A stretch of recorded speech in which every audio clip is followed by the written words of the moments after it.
से ऐसन प्यार करला। परमेश्वर जे जागत से ऐसन प्यार करला। अपन एकलौता बेटा के दे देला, अपन एकलौता बेटा के दे देला। दीवाना मोय दीवाना, दीवाना मोय दीवाना, दीवाना मोय दीवाना, दीवाना मोय दीवाना।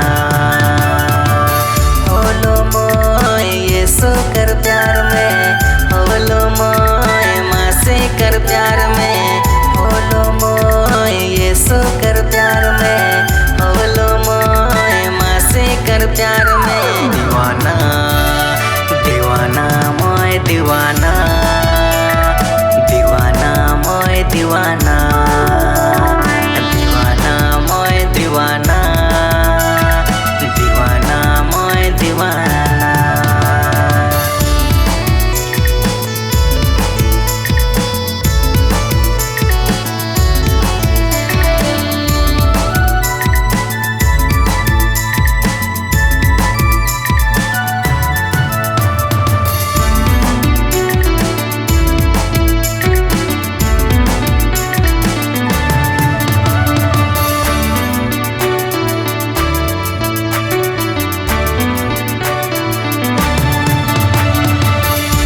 बुराई छोड़िए सोठन आवा, पाप क्षमा कर प्यार कर रे।